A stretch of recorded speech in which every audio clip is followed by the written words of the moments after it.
साथियों नमस्कार। बीजेपी के नेता अब एक से बढ़कर एक शगुफा छोड़ने पर लग गए हैं।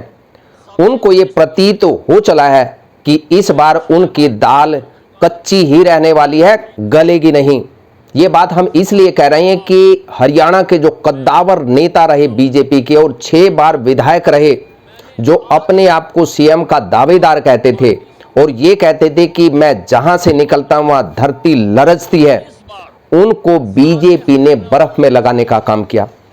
उनको उम्मीद तो ये थी, इस तरीके से उन्होंने विरोध करने का काम किया था कि मैं विरोध करूंगा तो बीजेपी का जो शीर्ष नेतृत्व है वो झुक जाएगा और उसे ये लगेगा कि अगर ये व्यक्ति नहीं माना तो बीजेपी का बहुत बड़ा नुकसान हो सकता है। लेकिन बीजेपी तो बीजेपी ठहरी और इनके जो शीर्ष नेता हैं मोदी साहब, वो तो कमाल के ही हैं। वो एक से एक बड़ा कारनामा करते हैं और सबको चौंकाते भी हैं। प्रशंसा उन्होंने अपने मित्र खट्टर की रेवाड़ी के अंदर, और जिस दिन प्रशंसा की उसी दिन ही उनको चलता कर दिया, 2 दिन के बाद ही। अब कुरुक्षेत्र रैली में अपने शागिर्द की प्रशंसा की, पुल बांध दिए मुख्यमंत्री नायब सैनी के, अब उनको पब्लिक चलता कर देगी। उससे पहले कई नेता बर्फ में लगा दिए गए जो अपने आप को ही बीजेपी मानते थे। इनके प्रदेशाध्यक्ष कई बार रहे और कई बार विधायक रहे, शिक्षा मंत्री रहे, जो अपने आप को ही बीजेपी समझते थे और समझना भी चाहिए, क्योंकि उनकी वजह से ही बीजेपी आगे बढ़ी है। उनके मेहनत के बल पर बीजेपी आगे बढ़ी। हम बात कर रहे हैं रामविलास शर्मा की। उनकी टिकट काट दी गई, टिकट नहीं दी है इस बार।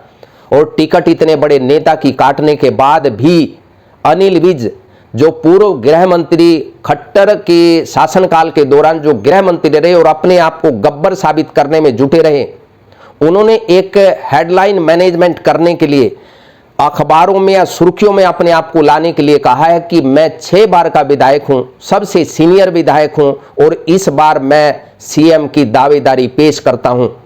मैं अपने नेतृत्व को कहूंगा कि मेरी सीनियरिटी के हिसाब से मुझे सीएम पद का दावेदार घोषित किया जाए। बनना ना बनना बाद की बात है। उन्होंने दूसरी बात भी कह दी कि मैं प्रार्थना जरूर करूंगा, अपना दावा जरूर ठोकूंगा। ये शीर्ष नेतृत्व के ऊपर है कि वो माने या ना माने। अरे भले आदमी, अगर उनको मानना होता तो उससे पहले उनको आपकी सीनियरिटी दिखाई नहीं दे रही थी क्या? 2014 में कितने ही लोग थे जो सीनियरिटी में मनोहर लाल खट्टर से कहीं ज्यादा सीनियर थे। मनोहर लाल खट्टर को 2014 से पहले कोई जानता नहीं तक था।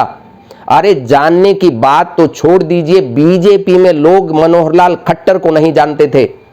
तब तुमने क्या कर लिया भाई साहब? तब भी एक बार विरोध करके वहां से यूटी गेस्ट हाउस में अपनी कार दौड़ाते हुए दनादन करते निकले। उसके बाद क्या हुआ? गृह मंत्री के पद को लेकर के 9.5 साल तक आप अपने आप को गब्बर साबित करने में लगे रहे, लेकिन गब्बर अपने आप को साबित करते करते रिटायर हो गए, रिटायर कर दिए गए, फोर्सफुली रिटायरमेंट दे दी गई। आपकी तो पहली लिस्ट में नाम तक नहीं आया था गब्बर साहब, और अब कह रहे हैं कि मैं सीएम का दावेदार हूं। इनकी स्ट्रैटेजी देखिए। अनिल विज कोई छोटे खिलाड़ी नहीं है और आज के राजनेता नहीं है। इंडिपेंडेंट भी अंबाला कैंट से चुनाव जीत चुके हैं, उनको हल्के में कोई नहीं ले सकता। लेकिन उन्होंने स्टेटमेंट ऐसे नहीं दे दी, उन्होंने बहुत सोच समझ करके स्टेटमेंट दी है। स्टेटमेंट इसलिए दी है क्योंकि इस बार बीजेपी की धरती चौड़ी हो रही है। चाहे वो अनिल विज का मामला हो, चाहे अन्य नेताओं का मामला हो, कैप्टन अभिमन्यु का, ओपी धनखड़ का मामला हो। इनके प्रदेशाध्यक्ष तो पहले ही मैदान छोड़ करके भाग गए कि मैं चुनाव नहीं लड़ूंगा, क्योंकि उनको पता था कि इस बार हारना निश्चित है। अनिल विज इस बहाने जो इन्होंने कहा है कि मैं दावा करता हूं मुख्यमंत्री पद का, इस बहाने कुछ लोग प्रभाव में आकर के कि ये तो मुख्यमंत्री बनने वाले हैं, इसलिए इनको वोट दे दो और अंबाला अब सीएम सिटी हो जाएगी। मैं हरियाणा में भारतीय जनता पार्टी का सबसे वरिष्ठ विधायक हूँ। मैं 6 बार चुनाव लड़ चुका हूँ, जीत चुका हूँ और 7वीं बार मैं चुनाव लड़ रहा हूँ। मैंने आज तक अपनी पार्टी से कभी कुछ नहीं मांगा है, परंतु इस बार सारे हरियाणा प्रदेश की जनता के कहने पर मुझे बहुत लोग आकर मिल रहे हैं और अम्बाला छावनी की जनता के कहने पर इस बार मैं अपनी वरिष्ठता के दम पर मैं मुख्यमंत्री पद का दावा करूंगा।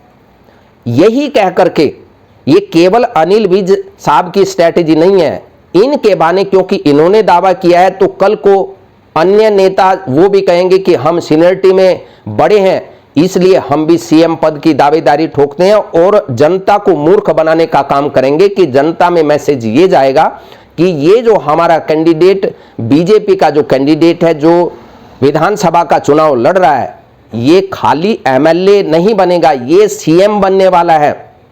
ऐसा करके 2014 में कितने ही इनके नेता अपने आप को सीएम प्रोजेक्ट करके एमएलए बन गए थे, लेकिन इस बार इनकी दाल गलने वाली नहीं है। इस बार हरियाणा की जनता जानती है और वैसे भी बीजेपी ने पहले ही क्लियर कर दिया था कि नायब सैनी जो मौजूदा में मुख्यमंत्री बना रखे हैं, जो मनोहर लाल खट्टर को केवल घोषणा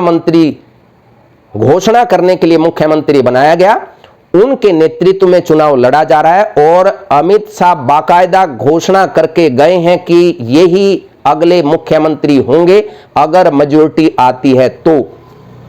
वो अलग बात है कि इस बार संभावना तो इनकी मेजॉरिटी तो दूर दूर की छोड़ दीजिए, इनको 20 का आंकड़ा क्रॉस करना भी मुश्किल हो जाएगा।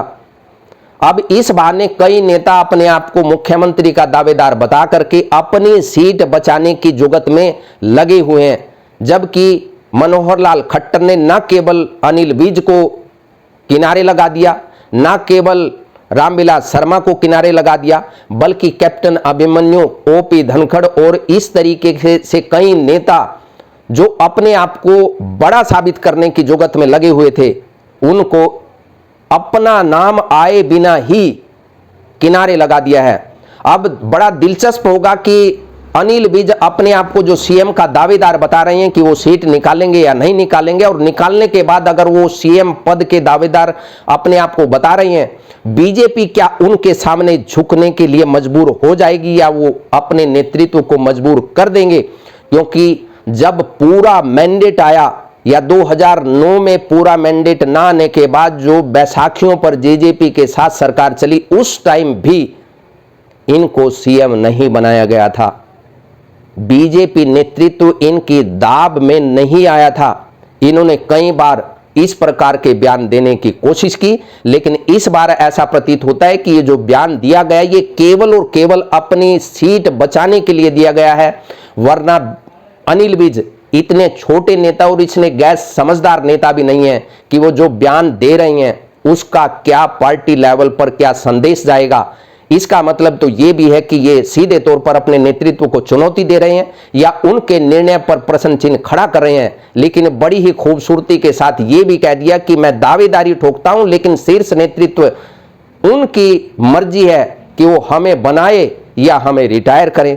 बाकी आने वाले समय में देखते जाइए कौन कौन नेता बीजेपी का क्या क्या शगुफे छोड़ता है, हेडलाइन बनने के लिए, चर्चा में आने के लिए और अपना चुनाव जीतने के लिए क्या क्या कहते हैं। बहुत दिलचस्प रहेगा, देखते चले जाइए। गब्बर को भी देखिए और बिना गब्बर को भी देखिए। बहुत बहुत धन्यवाद। नमस्कार, जय हिंद, जय हरियाणा।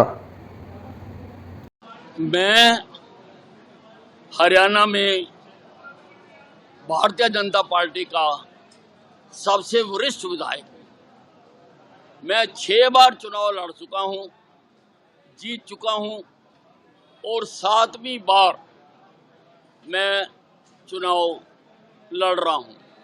मैंने आज तक अपनी पार्टी से कभी कुछ नहीं मांगा है, परंतु इस बार सारे हरियाणा प्रदेश की जनता के कहने पर मुझे बहुत लोग आकर मिल रहे हैं और अम्बाला छावनी की जनता के कहने पर इस बार मैं अपनी वरिष्ठता के दम पर मैं मुख्यमंत्री पद का दावा करूंगा। बनाना या ना बनाना ये हाईकमांड का काम है, लेकिन अगर मुझे बनाते हैं, मैं हरियाणा की तकदीर बदल दूंगा, मैं हरियाणा की तस्वीर बदल दूंगा।